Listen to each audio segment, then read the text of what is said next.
It's no blood, no foul. It's no blood, no foul. It's no blood, no foul.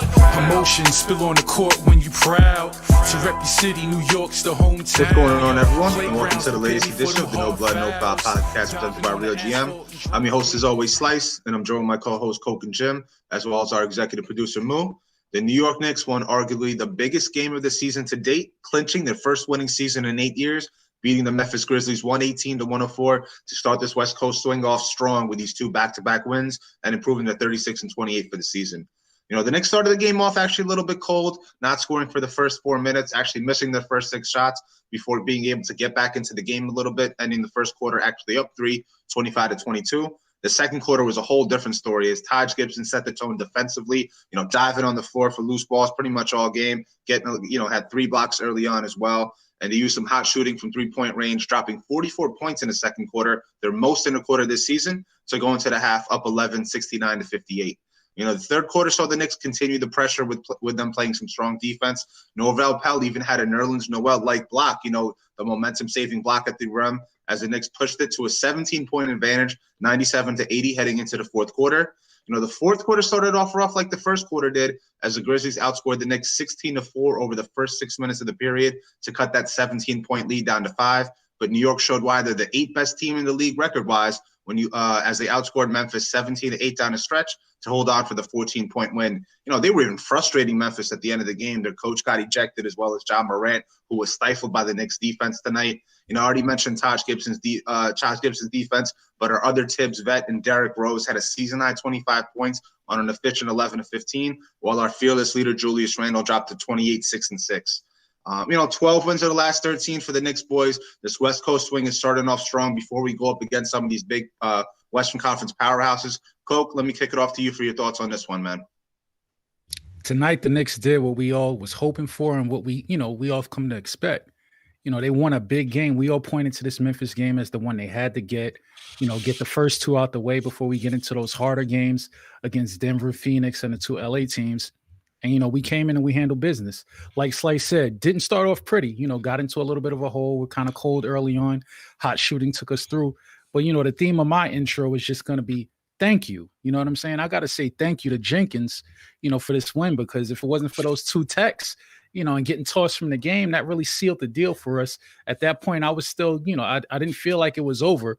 And, he basically handed us the win. So thank you to Coach Jenkins. Then I want to say thank you for Ja Morant, coming through and playing like you didn't really want to be there tonight. So, props to Morant. We were building this up as like who's going to, put up a better showing, out of the 2 early lottery picks going number 2 and number 3. And, Morant was just a complete no-show. RJ, he didn't really shine too much. Wasn't his best game, but, he was the better player out on the floor today. So thank you to Ja Morant.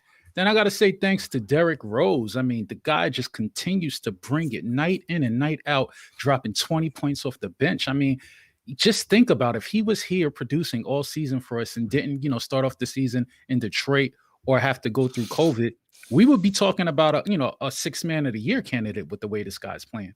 And, our bench, we don't get a lot of props for it, but it's one of the more productive benches in the league. So shout out to the whole bench and the leader of the bench, Derrick Rose. Then I got to give some props to Julius Randle, coming through. It's just it's a regular night for him. So, it doesn't feel good saying, 28, 6 and 6 is like something spectacular, but just for the consistency. But the one thing I want to see this guy do is when it's crunch time, start taking that thing to the hole, because, when we're hanging on to a lead, I'm tired of those step back jumpers that are missing. And then, we open the door for a comeback. So he's got to understand, those shots are good first 3 quarters. But, when we're hanging on to that lead, the clock is on our side. We want to go to the rack. We want them to foul us if we don't convert and, put the game away on the line. So I think that's going to be the next stage of, his leadership. And last but not least, got to say big thanks to Taj Gibson and Norvel Pelle. With Mitch and Noel out, we still get a combined 8 blocks out of the center position from, guys that are unsung heroes. So, we're pretty much depleted on the front line at the center position, but they still gave us elite rim protection as if Noel and Big Mitch were still in the game. So, major props for them. Taj fought through the foul trouble. So, just this was a total team effort. That's the way I look at it. And just to piggyback off what I said to close out last game, big props to Worldwide West, man, coming through with the hug at the end of the game during Derrick Rose's interview. And he just keeps, putting through that good energy and, showing that, we like these executives who have some enthusiasm, not afraid to get some sweat on that designer suit. I know I was long, man, but Jim, give me your thoughts, bro. You stole my love for the centers, because I was super duper upset last night near the end of the night, realizing that we were going to have to play Jarrett Jackson Jr. and Jonas Valanciunas, who are both very good bigs without Noel, and we didn't miss him at all. Not at all, not one bit. We locked down the paint. So apparently they average about 54 points in the paint per game. We held them to 34. Noel who? Another absolute remarkable thing too is that Derrick Rose took John Morant to school. He's like, oh, you're a penetrating guard that's an athletic freak that doesn't really have an outside jump shot. I'm the archetype. I'm the original version of this guy, and I'm going to show you how it's done. And he did. He just absolutely locked him up, played absolutely wonderful. You're right, Coke. You're absolutely right that if he didn't miss so much time, he could be easily considered a sixth man of the year. And you know what? I think the biggest thing too is that we kind of had a big lead almost the entire game, and then the Grizzlies are tough. They got a lot of shot makers on that team, and they punch back, and they punch back hard. And we took it. We took it in stride. And you know what? Randle was killing us in the fourth quarter. I mean, he was taking so many long twos that he almost shot us out of the game. But then, Burks gets hurt. Rose makes a layup. He hits a step back three. The next thing you know, that pressure has been relieved, and we walk away with a very comfortable win. Moo, what are your thoughts? Yeah, I think we need to maybe put out some missing posters on John Morant, because I didn't realize he was even in the game. I mean, I think he didn't want any part of the game. Right towards the end, how he got thrown out. I mean, that was him basically just saying, you know what, I'm done. I was never in this game anyway, so let me just take myself out. As far as Rose, I mean, I know we talk about Randle as being the MVP, but honestly, Rose is like the co-MVP right now. He's in some ways he's doing more to keep this team going than probably any other player right now, and that's saying a lot with how Randle's playing, Taj, and all those guys, but Rose, Derrick Rose, I mean, he's just doing. I don't know. I'm speechless. I even see shades of MVP Rose. That, I mean, you guys saw that series of moves he tried to pull on. I think it was Dylan Brooks. That was vintage Rose, right? If you guys, for those guys that never watched Rose in Chicago, that was Rose. So imagine that entire. Are you talking the play where he picked up the ball? He picked up the ball at the free throw line and just blew past Valanciunas for a layup. No, it was so. I think it was late it was late. It was in the fourth, I think. Mm-hmm. And Brooks was guarding him, and he just, it's kind of it looked like Rose had enough, because Brooks is a tough guard, right? He just started juking Rose, left on right dribbling, and then he used a pick and went right to the basket for an easy layup. Yep. That was vintage Rose. I mean, we get that every once in a while. For those guys that never watched Rose as a Bull MVP, that was regular. That was him most of the game. That's why he was the MVP. So definitely Rose, to me right now, is this team's co-MVP. The Knicks wouldn't be where they are without him. Picking up Rose for what they got Rose for, that has to be one of the best deals of the season. Right, so I think we're either 21-8 with him. I think we're 21-8 with him, or 22-8 with him. Something ridiculous like that. Yeah. So that's like a 59 win pace on a regular 82 game season. He's been insanely good. Yeah. You have to give Rose, all the credit. I mean, he was the most important guy today, right? Everybody else going on. There were points we've seen this, right? There were points in the game where the Knicks looked like they're kind of lost. and Rose comes in and just stabilizes everything, right? He makes the right pass, he hits the right shot. He's the only guy that can actually handle, guys like Valanciunas, right? All the other Knicks, they'll dribble in, they'll dribble out, they'll get blocked. But Rose, with that little push out of his, I mean, he's money with that, and that's kind of like the Valanciunas, breaker or buster move, right? So, yeah, I mean, definitely with Rose. I just can't say enough about him. Some other guys, it was good to see Burks back. Early on, I think it was 4-4. I mean, he's just silky smooth. I don't think they'll have any problems fitting him in, getting him minutes with everybody else going on. I mean, they're just playing so well right now, and they'll figure it all out. Taj was Taj. But I mean, I do want to give credit to the Grizzlies. The Grizzlies as a whole, they've got ballers, right? They've got guys that can play. Dylan Brooks, Desmond Bain. Those two guys are some, at least on the offensive end, they're some serious guys, and they play with such intensity. I like. Yeah, they're both snipers for sure. Yeah. And Brooks' defense is great. I mean, he was guarding, Rose, he was guarding Randle, he was guarding RJ, he was guarding just everybody. And he was doing a really good job of it. But yeah, the rest of the game, I mean, another expected win. Knicks did what they needed to do, and the Grizzlies had no answers for it. 2 down. Let's see what comes next. So Jim, four to go. Jim, we are 21-8 when Rose plays, which 21-8, yeah, which is, I believe, just under a 60-win pace. Yeah, sweet. Yeah, I mean that's how good he's been. It's remarkable. Like this Rose wasn't even when he came back our first run around with Rose. Like he certainly didn't impact the game this much. Yeah, it's like it's remarkable because it's like as soon as he steps on the court, the momentum switches to the Knicks. Like right. The only player that I remember it being like that apparent when like as soon as they check into the game, the momentum switches was rookie year KP, where he was just like every time he was on the floor, we would make a run. Like it's been that impressive. And I mean, I remember when a lot of people, and especially some people on this pod, were down on Rose when he first got on the team. He's too old. He's not able to contribute.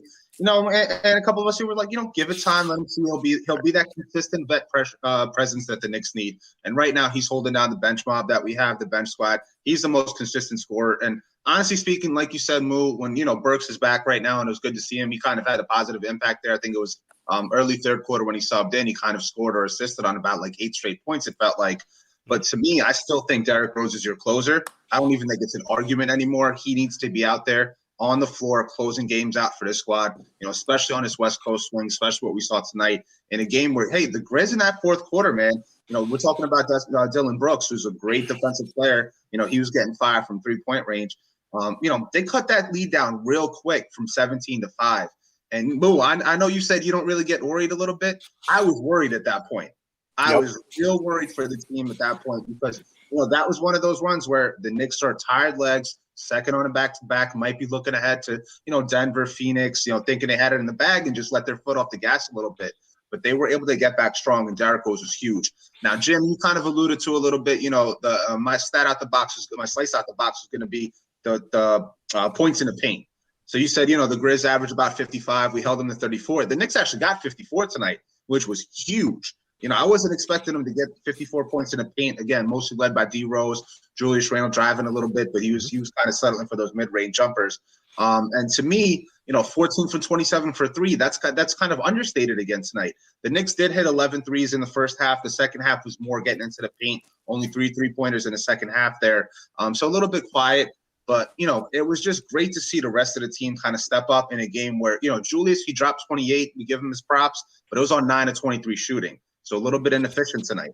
RJ Barrett had a quiet game, relatively speaking. So our 2 top dogs aren't playing too well. They're shooting too hot, I should say, against a team in Memphis who plays a little bit gritty on defense. It was just nice to see D Rose and the rest of the squad really step up during the and carry the scoring load.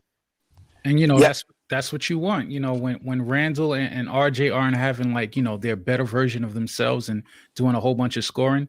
When you got Rose, when you even got Burks, I mean, he didn't even need to crack double digits. It's just another, scoring option out there. And then you throw in IQ. We didn't really talk about him too much, but he contributed as well. Hit another logo 3 this time from deep from the wing. He's diversifying his offensive attack with another layup. And, we just have three guys at the guard position who can create, who can get their own shot, who are a threat to shoot. And that's another thing with Rose we didn't talk about a lot. I mean, yeah, we talked about the paint, but the guy's three ball has been money as well. He's just a dangerous player. I like our bench. I think people are sleeping on that bench, and it's looking good. Really, the only thing that we lack, off the bench is front court scoring. And, even Obi, he's starting to show a little, flashes here and there. Didn't really translate to the box score tonight, but, he hustled. He was out there playing with good energy. And I just like everything that I'm seeing from this team. I love a group of players that, when they face a challenge or a test or, coming up, embarking on this West Coast swing, and, they're answering the bell. And that's all you can ask for. So, we were hoping for a prediction of 4-2 on this swing. We got the first two games. So even if we just split, we're in that position that we all wanted to be in. Oh, another thing that I wanted to bring up. This is the first time in 8 years that we are going to have a winning record.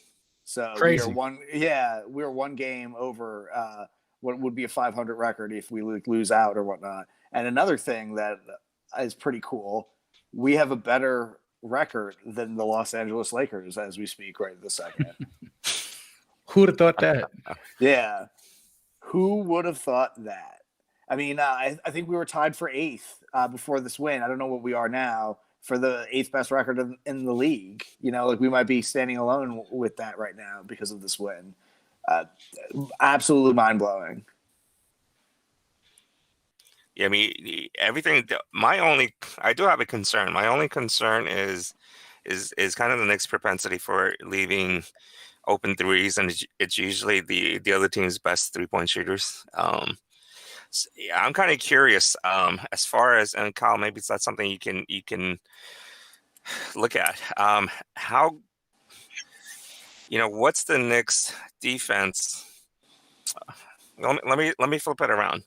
How good are the top teams in the East from a 3-point shooting perspective? Because if I'm thinking I'm projecting down into the playoffs, right? We're gonna, if we're gonna go far, we're gonna go make it past the first round. We're gonna have to play one of these guys. How good are the top 3 guys at shooting threes? Kind of volume and percentage. I'm thinking not. But, so I remember when we were at the midway point of the league, I think it was in a Zach Lowell article, mm-hmm. and he said that we give up a lot of good open looks, which I think means corner threes, but people have just been missing. I don't know how much that's changed in the second half of the year, but I mean, just from eye test, it does seem like we do give up a lot of open shots, but they don't seem to go in. I don't know if we just close out extra hard. No, I mean that's been, we've talked about this plenty of times throughout the pod as well, right? I think and Kyle can confirm this as well. We're the team where teams shoot the worst 3-point percentage against us, and we let up, like you said, we let up a lot of open threes, and this has been brought up a lot by us. And we haven't really felt the need to talk about it lately, but I know in that little stretch we were, I think, 1-5 before the previous Memphis game when we went on that 9-game win streak. Right. And we were losing those games due to that reason. Teams were actually hitting the open three against us. So yeah, I'm kind of curious, and to your point there, our team's hitting the 3-point percentage, 3-point shot better against us, or teams still missing the 3-point, the open looks that we give. Because if you remember there in the third, I think it was the third quarter there for a little bit, the Knicks were able to stay with up 11 because the Grizz missed about 4 or 5 good open looks. They both missed a lot of good looks. They hit that the whole atmosphere of the game changes, and they're within 5 in single digits a lot earlier than midway through the fourth quarter. Yeah, we talked about this. So go ahead, Kyle. So I don't know about lately, but we still are the best in terms of 3-point percentage defense. Opponents only shoot 33.7% against us. We let up a pretty good amount. We are 7th worst in the league at allowing them to take threes, at 36.7 per 100. For reference, the Milwaukee Bucks let up the 3rd most amount of threes per game at 37.9, but they also allow teams to shoot 37.6%. It's a huge difference. The one that I think is kind of surprising is Miami Heat are just barely number 2. They let up 40.5 threes a game, and guys shoot 36.4% against them.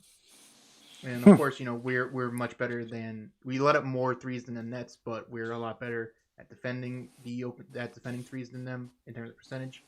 and then that just can't be good luck either. You know what I mean? Like, it's been long Yeah. enough of a sample size where there's obviously some sort of scheming going on. Right. If And we then- give up and all then, these threes and they shoot 33%. Yeah, and then the Sixers are really good at not allowing teams to take threes. They are 7th best in terms of 3 points taken against them, only 32.5 per 100, and opponents shoot 36.4% against them. How So- good a 3-point shooting team are they? How good are they? So Yeah. per 100 they take they're pretty low. They take Yeah, I feel like Ben Simmons probably drags them down a bit. Yeah. So per Yeah. 100 they take 29.7 a game, but they hit 37.1. So they take less than us, and they also are a worse shooting percentage than us too. I mean, the reason I'm asking is because I'm comfortable with the Knicks, defending or going up against any of the top 3 teams, from the within the 3-point line. But it's the 3-point shooting. So if any of those 3 teams are excellent volume 3-point shooting teams, then I'd be concerned more. But I think maybe the Nets are decent and jack up a ton. I don't think- It doesn't. They're Look, the- look, look, they're let the me- only let me- team let that me step scares in me. here. Let me step in here real quick because I'm trying to wait for an opening, Yep. and I feel like we're gonna get off. The reason is I don't think it matters who we plays. We've proven this all year, and I think it's a scheme thing, and it's something we touched on earlier. It's not about the volume of threes; it's about what type of threes we give up. If you watch our defense and you go by the eye test, what we do is we protect the rim. And we do not give up corner threes. We concede the wing threes. And that's the furthest 3 that you can take. The easiest 3 to make is the corner 3. And the second easiest 3 to make is right at the top of the key. Those are the ones that we don't give up most of our shots at. We want to concede that wing. And for that stretch of the game, I can't remember who brought it up, but somebody said there were like 5 wide open threes. If you go back and you replay that sequence, most of those threes would come in on the wing. So Moo, I don't know if you're still interested, but the Bucks and Nets are both around the same. They both take a little over 36 threes a game, which is 11th and 12th in the league, and they both hit around 39% of their threes. And the thing is, if you dissect the game, like we've been doing this all season long, like you can't ring true to something, all season long and not know that it's a scheme. That's totally what it is. The teams that actually scare me are guys who are like super duper good on the ball, like a Kyrie. So when you bring up the Nets, I'm not really afraid of the 3-point shooting. I'm afraid of our inability to have any, perimeter defender who can lock him down because he's just going to break the defense down. And then when we're scrambling and rotating and we get out of that scheme, then you will start giving up those corner threes because you're caught in rotation. So to me, shooters don't bother me. It's those elite penetrators and slashers that bother me. So the matchups that I want to stay away from in the playoffs are teams that have, guys who are magic with the ball on the ball. The Nets. Yeah, I think I'm really only nervous about the Nets and the Heat, and just because the Heat kind of have beat us up a little bit. Like, we weren't really. Randle and RJ were bad in pretty much all of the games against the Heat. I think maybe Randle was good in one of them, but yeah, I think I'm not really scared of anybody else. Like, I think we could definitely take a couple games from the 76ers or Milwaukee. I don't think we'd be gentlemen sweeped. I feel a little more worried about Brooklyn, especially if they're all healthy, because I just they're going to be unstoppable if they're even Miami. Like if you pay attention to those matchups, they're not beating us because of the way they play offense. They're beating us because they match up super well against us defensively. They throw what's the center's name? His name Bam. is Bam. They throw him on Randle. That's a bad matchup for Randle because he's just as strong, but he has a little more length. And then he tires Randle out as well because he's skilled offensively. On the ball, you got to guard him. You can't. He's not just a guy in a post. Like he'll initiate, so you got to guard him all. The whole. Yeah, he's a decent face-up game for sure. Yeah, and then on the wing you got Jimmy Butler, and he's gonna suffocate RJ. So you're gonna be forced to have Magic off your bench every time you play because your top 2 dogs are in for a fight. So that's the thing that bothers me about Miami. But I'll still take that series because it'll be an ugly dog fight. Fought in the trenches, hand-to-hand combat. Yeah, and I want that nostalgia. Yep. I want the Hawks or Boston. I feel like we'd crush them both.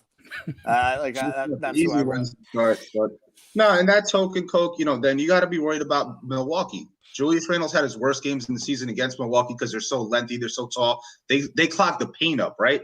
The Knicks were a good 3-point shooting team, but we were good because Julius Randle could get into the paint, dish and distribute. Those boys are so tall and lanky defensively. You still have Chris Middleton, Giannis, Brook Lopez down low is getting blocks. Knicks aren't going to be able to do anything down low. That's going to be another series where D Rose is going to be the clutch player there. Can he penetrate? Can he break it down? Can he pull up some old MVP magic? To me, I think Milwaukee defensively for us presents the biggest challenges. Our offense. Offensively for us, Milwaukee presents the biggest challenges. Defensively, it's Brooklyn. Philly is one of those teams where it's just Joel Embiid. We don't have anybody healthy, starting five healthy or not. Joel Embiid is just going to crush us every single game, I think. So to me, I'm not scared on any team below the top 3 outside of a tough series versus the Heat. But I think, Milwaukee's going to kill us defensively. Brooklyn's going to kill us offensively. It's Philly, which might be kind of an interesting matchup. If you can neutralize Joel Embiid, I think there's a good chance to beat Philly there. Well, the main thing is that everyone said, once you get to the playoffs, all bets are off. We got here. So now, all bets are off. We just got to see who we get in the first round and take it from there. But, I have a quiet confidence about this team. They continue to answer the bell. And I don't think anything's going to change when the second season starts. I like everything I'm seeing from these guys. And it starts with Tibbs, man. I think he's just giving that squad the ultimate confidence to know that, they can play with anyone. Yeah, I don't see any letdown with this team. This team kind of, it's almost like the Pacers team in 2012-13, right?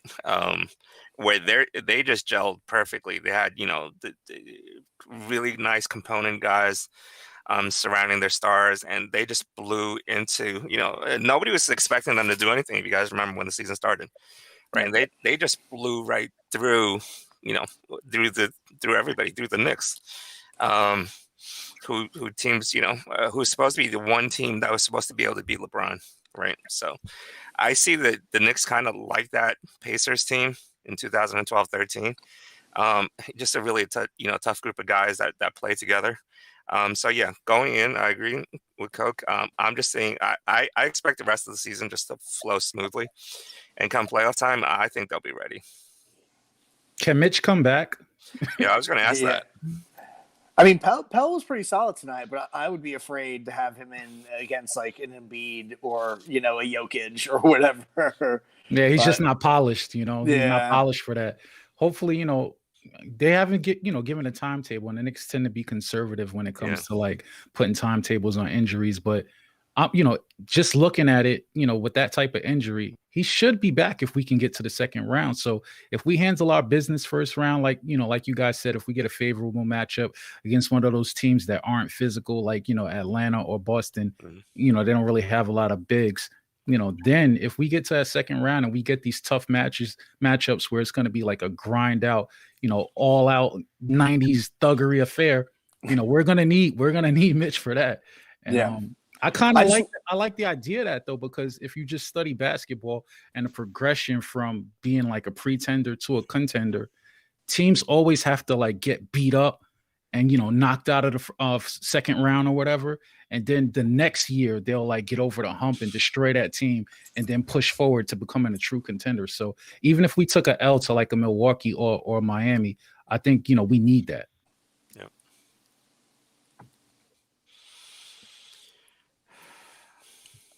Wow, I think we're at a loss for words just because of like how crazy. I honestly, we're 12 games out of the last 13. It's crazy. like that's just unreal. Yeah, it's an absolutely unexpected situation that we're in right now, and that it's kind of made me lost for words. I'm just so blown away. Is this a dream? Yeah, I feel like I'm going to pinch myself and I'll wake up and I'll just be like, Jim, your whole life has been a joke. None of these games you've watched have actually been wins. And we're bickering about, these accidental wins late in the season to screw up our lottery position. Nah, we can stop that lottery talk. I don't want to hear lottery anymore. This team is way past that. You guys had all your little draft talks early on while I was still worrying about wins. So I don't want to hear lottery. Now, I was trying to see if I was a little silent there, trying to see if I can find out when Mitchell Robinson is coming back, but there's no update on his return date as of yet. So, we'll see. The thing that stinks is that it's a leg injury. Like at least when he broke his hands, he could keep endurance up, so he was able to just like pop back in the lineup as soon as he was ready to go. I don't know how they would feel about bringing him in back in a playoff situation without like getting at least a little bit of his like sea legs back. Well, no, of course. Yeah, that's the thing. You can't rush him right back. He has no chance to condition. I don't see him even running or, conditioning. So he's still a far way away. We only have 7 games left in the season anyway. I'm not sure what the lag, there might be a little bit of extra time off, a few extra days in between with this play-in tournament. You got LeBron bitching about it now, wanted to call him out in this podcast. Now that his team has the chance to play in it, he wants to cry about it. The same thing those little babies down in Dallas were doing. So it's just kind of funny, looking over there. These guys have nothing to say about it, but now that their teams is slipping down a little bit, Jim, you were saying you're surprised that we're beating, we're better than the Lakers right now record-wise, but they've had some injuries to deal with.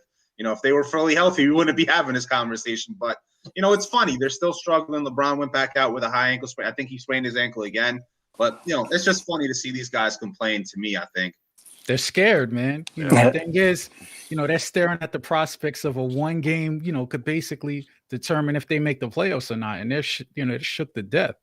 But I don't feel sorry for these guys, man. You talk about Dallas, KP's missed a chunk of games. Luka's been getting thrown out. And then, you talk about the Lakers with AD and LeBron missing time. Hey, man, the Knicks have had guys shuffling in and out all year with, various injuries. The difference is that we built a deep team. It wasn't a sexy team. It didn't get anyone excited. No one saw this coming, but we built a team. And that's the thing. When you build these super teams that's top heavy and then you get injuries to guys, this is what you have. This is what, this is the box that you put yourself in. You made your bed. Now you sleep in it. So you wanted this super team. You wanted to join up and have a top heavy roster. Now these guys go down and you got a bunch of bums filling in. And now, that's the difference between an elite team and, stuck in a playing position. So, at some point, I think smart GMs are going to maybe, reevaluate. It's good to have great players, but it's also good to have a deep roster. And I think we're proving that because no matter who goes out, it's like next man up mentality. I wouldn't go that far because, if we lose Julius Randle, we're fucking shit. Well, yeah, you don't want to. We lose Julius Randle, we're trash. We're not going to be playing. We're this late in the season, yeah, we lost him. We're definitely very lucky that RJ and Randle. You know what I mean? So it's a little bit of it's a little bit of how you build a team. Yes, we can afford injuries to some players who aren't that high up. You know what I mean? Losing to Burks, Mitchell Robinson, we had some good depth. But you lose RJ Barrett, and especially if you use Julius Randle, this team ain't going nowhere, bro. How many games have RJ and Julius missed combined? Kyle, can you draw that up? One. Serious? So Yeah, RJ's played every game? Yep. Yeah. Oh, we got a hell of a lot of good fortune. Then. We got to that's what I'm saying. Don't jinx it, bro. Don't jinx it talking about we can do this. I mean, they're two rugged guys, so I think we're okay. I'm worried about. Yeah, I mean, I'm worried about every time Derrick Rose does a drive, something happening, right? He didn't he like stub something tonight, and that was the only time my blood pressure went up. I feel like we're about to jinx something, so we should change the subject. Yes, let's talk about. So I got a question for you guys. Talking about injuries, super teams, all that. If you're the Nets, how worried are you about how much time your big three has missed this year? They've missed a lot of time combined. That's gotta make chemistry a little shaky when they all try to decide, hey, we're just gonna play and work through these little minor things and. When they all come together, because, the playoff time, everybody's just going to magically, appear in every game. But, you need some lead time to play together. I mean, we even see, back in the days when it was LeBron, Wade, and Bosh, they needed some time to gel. So you're talking even more than 3 guys. And so I don't know, man. It's yet to be determined. The offense is great, but defense is more predicated on chemistry, if you ask me. Guys need to know where to be, know where to rotate. Know where to funnel guys. And I don't think they're going to establish that defensive chemistry. And in the playoffs, trying to outscore guys every night, that's a dangerous game to play. if it was just KD and Kyrie, I would definitely not worry about them. But I think the Harden move was just Harden makes everybody better. And when you got KD and Kyrie already there, that's like top line. I mean, he's just going to make them even better. So the Nets definitely, they win by offense, right? They'll be able to score more than you. It doesn't matter how many points you score, they'll score more. And that's how they win. I think, the worst thing for the Nets would be if something happens to Harden. Then they become absolutely beatable, right? Between KD and Kyrie. I wouldn't even see them getting past either Philly or Milwaukee if it was just KD and Kyrie.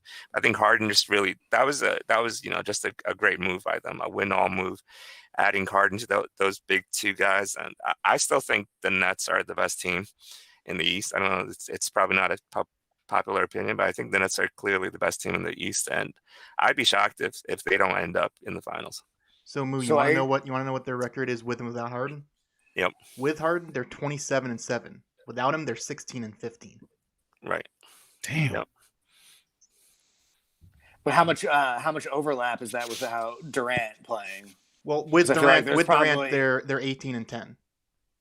Okay. So without Durant, they're 25-12.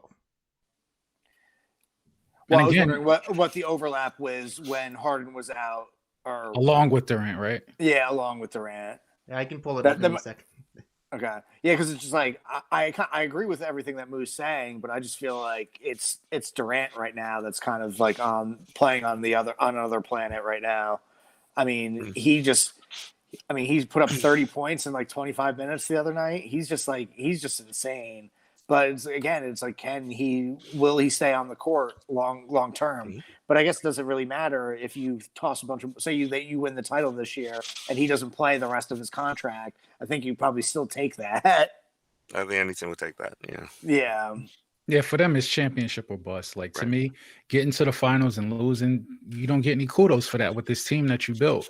You gotta win at all costs. Like they put all the cards on the table. Yeah. So, though I do think championship or bust. I do think Milwaukee matches up really well with them, though. I think Giannis on KD. You can put Middleton on Harden, or you can put Drew on Harden, and you can do vice versa on Kyrie. But the only issue with them is like their bench is terrible. Like there's nobody off their bench that I would think is like any sort of threat whatsoever. I mean, even the guys like. Even Dante DiVincenzo is kind of just like whatever as like their like fourth or fifth guy. I mean, he's solid, but like nothing to write home about. It's just like those three guys. But listen, man, I'm getting nauseous. Like I'm about to throw up with all this like Nets talk. Like why are we talking about the Nets anyway, man? Hang on, I got the answer. I got the answer right here. Hold on. So hurry up, let's get past this, man. So Durant and Harden have only played 9 games together. And the three of Durant, Harden, and Kyrie have only played in 7 games together, and I think I forget what the number is. It's only like less than 100 or so minutes together, less than 200.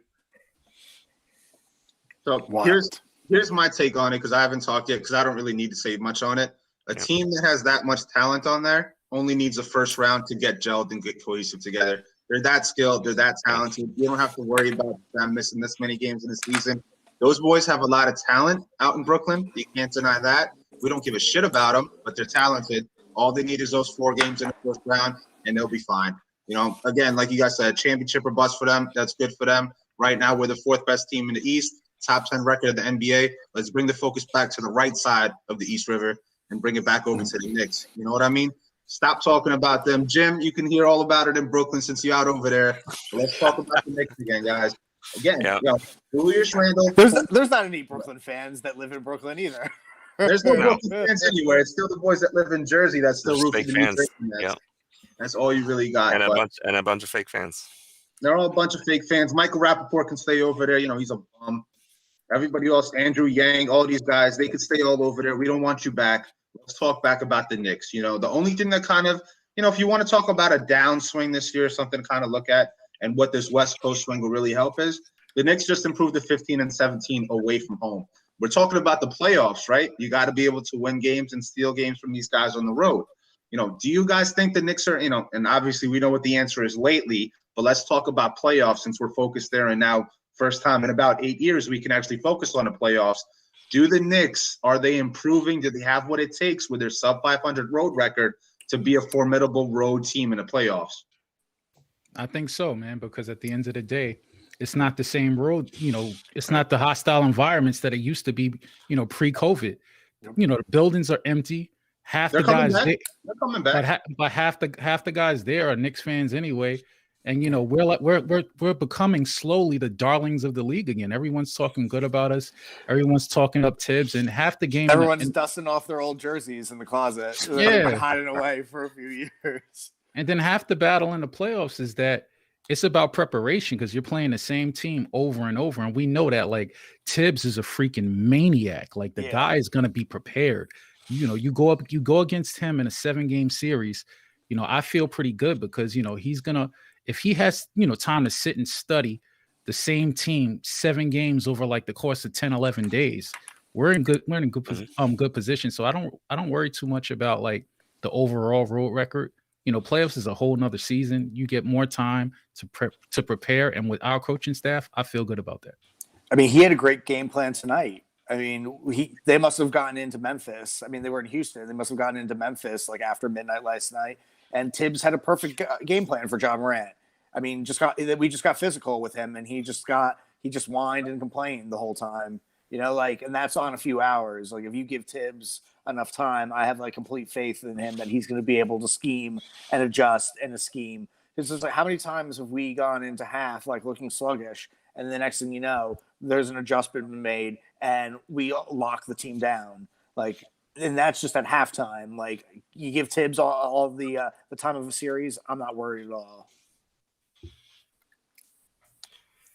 Yeah, I mean, I think what also helps is it looks like the refs are letting the Knicks play. We talked about this, right, several times in the past. They're letting the Knicks play, and that's what the Knicks need. That's their advantage, right? This is old school Knicks. If the ref let the Knicks play rough and tough, yeah, I mean that's a big advantage to the Knicks against any team. It doesn't matter which team. So I hope that happens. That continues to happen. If it does, yeah, it definitely looks good because now the Knicks, you can argue the Knicks may be heading into the playoffs if the current record holds. They're the best defensive team, right, in the playoffs. Hands down, I think. Yep. So, yeah, I mean, I think, things are definitely looking good. Yeah. And, I mean, it's one thing to scheme against the Memphis Grizzlies, who right now are fighting for a playoff spot in the East. In the West, in the 8th spot. But it's another thing to scheme against those top teams in the East who also have some good coaches on there. So just something to take a look at. I think we all are in agreement the first round is going to be a good one.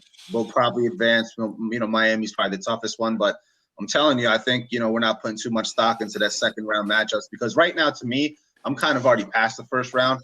With the way the team's playing, I'm already looking past the second round, to be 100% honest. Wow. The way we're playing, I have no shame in saying it right now. And you guys – we're all positive right now. That's not really a wild statement with some of the shit we're all saying right now. Tell me if I'm wrong. You guys are all positive and happy. We're all looking past the first round already. Tell me if you're not. Like I said, the only team where I'm not looking past them is Miami. Any other team, I have no questions. I'm already looking at the second round. But the thing is, like, if we smash the first round and we get to the second round, to me, even if we take a L, we playing with house money. Like no one expected us to be here. So it is what it is. If we lose, you tip your hat. We did excellent this year and we have something to build on. So I'm not even worried about it at all. Like as long as we aren't completely like embarrassed, I'm cool with it. But I do like the fact that, Moose spoke on the refs because I think we're starting to see like we built that identity of like a rough and tumble team that's physical and plays defense. So now we're getting that benefit of the doubt. And you see, even like tonight, late in the game when it get extra physical, 50-50 calls, they're either swallowing the whistle or they're making calls against the other team, like that jump ball situation where Brooks dived on the guy and they caught the foul and they never do that. And then, teeing guys up when normally like they would just let that go. They'll let, the other coach bark a little bit into the game. Hey, let it slide. He's a little upset. They threw the guy out. I'm like, hey, I'm not used to this, bro. Yeah, right. I'm not used. We don't get calls. Even today, though, like like RJ drove and he got like whacked. I mean, Rose got whacked on the arm too, and they don't give the calls. But like, you know what I mean? Like, I'd rather it be more physical because it benefits us in the long run. Because like, you know, we kind of mugged Ja Morant on a few drives today, and they just let Taj Gibson things. Yep, that took him right out of it. Yep. I mean, it was those techs that kind of helped us out there. You know, we got 4 technical foul free throws at the end of the game there. We still got 21-4. We fouled more times than Memphis did tonight. And they shot 24 free throws. You know, you take out the 18 that 4 free throws from the 18, we shot 14. So, you know, even in those games right now where it's looking like it's not, the Knicks are still getting more calls, but still the flow of the game is definitely a lot different. And, it's definitely a good thing that we've seen. But, we already talked about it a little bit. The Knicks have played well. We locked down Ja Morant a little bit. I have a feeling that's already a prelude. But, we already talked about it a lot. Coke, is he your Alpha Award winner tonight, or you got somebody else on that Memphis team? No question, man. It's not even anything to think about. 8 points, 2 for 14. Yuck. 0 for 4 from 3. You know, like Moose said, acted like he just didn't want to be there. At the end, it was kind of like, I'm getting my ass beat. I'm taking my ball and go home. When he got the heave ho, he just wanted a quick shower. That's all that was about. So, he scrubbed tonight, no question. Alfred Payton Award all over him. He's just dripping Alfred juice. I mean, Elf locked him up kind of too. Alfred actually played better than him. That's scary. I know, which is wild to say. Because like there was definitely a time I think in the third quarter where like Elf kind of like took over and he like kind of helped like balloon the lead back up again, and I was just like, he's like playing that he knows that if he goes to the bench that he's not going to get back in the game unless he hits some buckets, and he still hit some buckets and he still sat on the bench. I think it's praising Elf before a cloud jumps on. Well, so what I was gonna say is that whenever I watch Elf, I always have that picture of Klay Thompson like sitting on the bench, fouled out, like happy as can be. I always pictured that as Elf because he knows he's gonna be back in the starting lineup tomorrow, no matter what. So what I noticed today in the first half when Payton went to the bench because he wasn't playing too well, and then Rose obviously came in and did the point guard, took over to point guard duties. Then Rose went to the bench, and then they left IQ out there as the point guard. So I wonder if that's like a little bit of more foreshadowing of what we're going to see in the playoffs as what the rotation is going to be more like. Because I think that's also when Burks first came into the game too, around. So it was like Burks, IQ, Bullock, Obi, and Pelle. I have no idea what they're gonna do with that, man. Like, are we really gonna give those token starts in the playoffs when like every minute counts, every point counts? I mean, I don't want to question Tibbs because the guy has been on the money all year, but that's the only thing that, when I was suggesting before, when Burks comes back, maybe that's when you boot Alfred, but it doesn't look like that's going to happen. So I don't know, man. Yeah, I just thought there might be like some a little bit of signs because like I was like, oh, that's like kind of like a different rotation than he normally does. He doesn't usually leave IQ out there to play point by himself. He's usually like a little package deal with Rose for the most part. Yeah. So I just that sent up a little red flag. I was like, maybe that's something, a sign of what's to come. Hopefully. Yeah, no, we'll see. It's going to be tough. I mean, with Burks back, it's going to be interesting to see how the backcourt rotation plays out. I think we all can agree that Elf should be the odd man out. Will he be the odd man out? Hopefully, because like you just mentioned, the playoffs is when every single of those 48 minutes count. But, let's take a look forward to the next game. We got the Denver Nuggets, a team historically the Knicks have been trash against. So I think we beat them since 2006 now.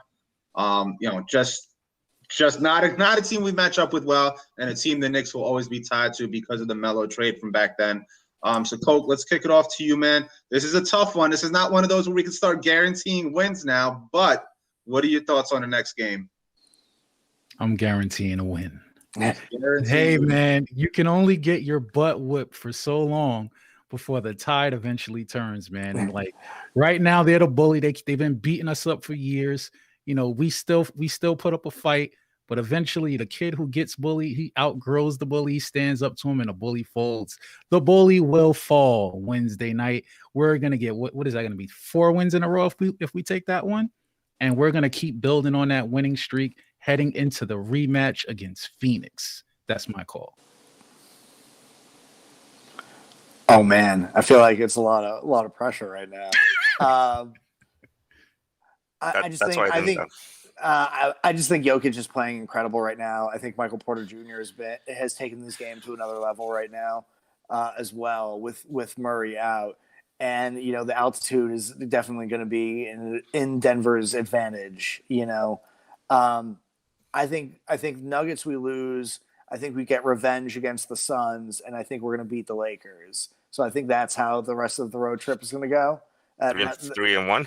Yeah, well, I think we're gonna lose Nuggets, win The Clippers, Suns. you missed the Yeah, Clippers. I'm gonna lose Clippers, win Lakers. Oh, I think 2-2. that. So that's what I'm feeling right now for the rest of this trip. Yeah, I mean, I'll go with the win, right? With Murray out, I think obviously that's a plus for the Knicks because he's the type of player that can give them problems. Jokic, yeah, he's great, but I think it's time for the Knicks to win. I don't think the mile high pressure is going to affect this team. This team's in great shape. They were playing on the back of back to back.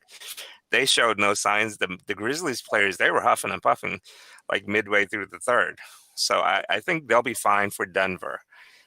So I would expect a win in Denver. I see the one loss again with the Suns. I just don't think the Knicks match up well against the Suns. I'll actually go with win against the Nuggets, loss against the Suns, and splitting the other two, which will give the next 4-2, just like we said.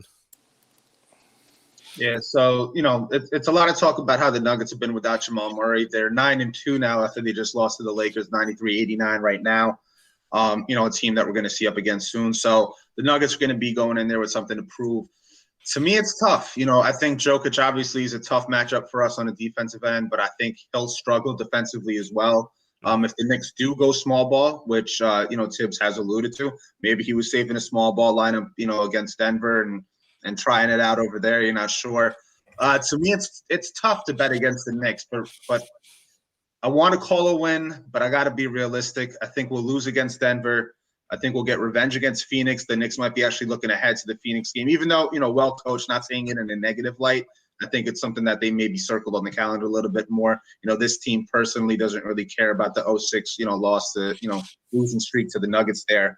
I don't think we beat the Clippers, depending on health, if, Kawhi, Paul George play. And then the Lakers, I'll take the win. I think we split it here on out. Yeah, Nuggets lost, Phoenix win. Knicks will show out for that one. Lose to the Clippers, beat the Lakers. I think that's my call for the rest of the road trip there. But we shall see. The Knicks haven't let us down a lot this season. 12 out of the last 13. We've been on the winning end, so it's been looking well. Coke, let me swing it to you for your final thoughts, man.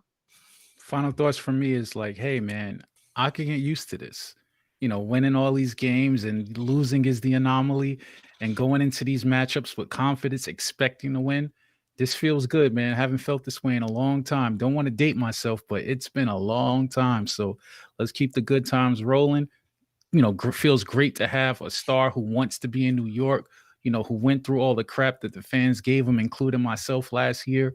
And, and to have a coach who, he instills principles, defense, everything that being a New Yorker embodies, everything that the No Blood, No Foul podcast embodies. So I just like where we are, man. And couldn't have asked for a better season.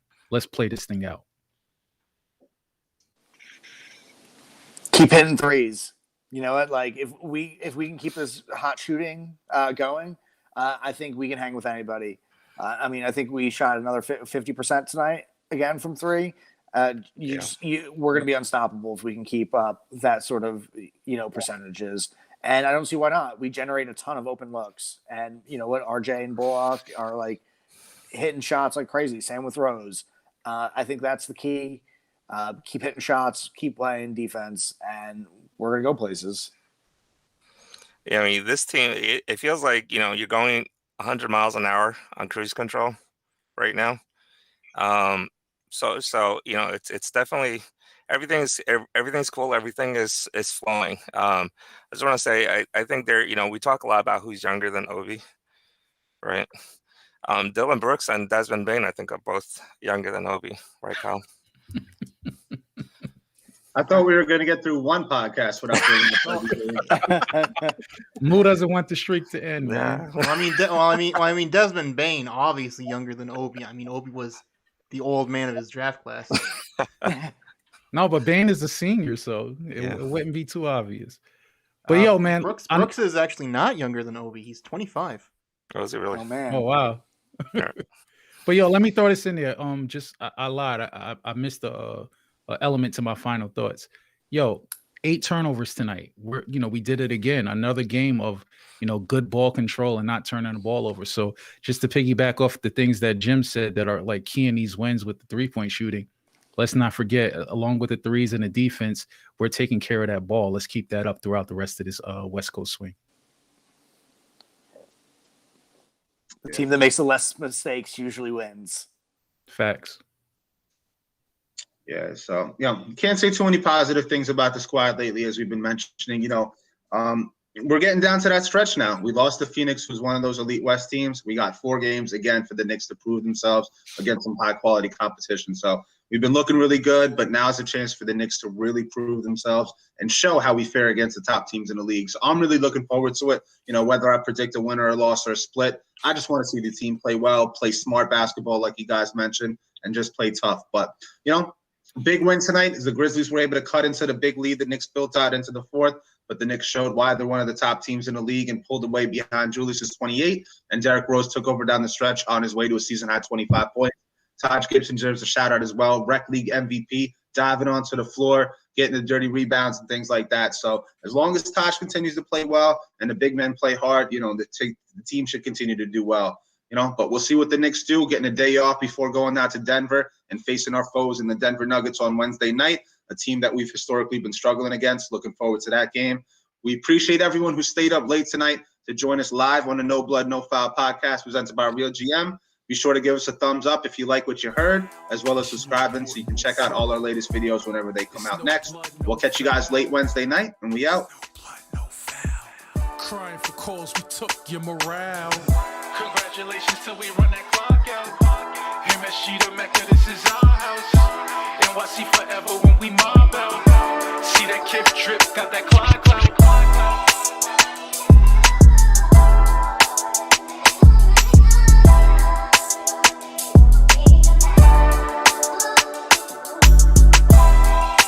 Till we run that clock out. MSG Mecca, our house. NYC forever, mob out. Kiff trip, cloud clout.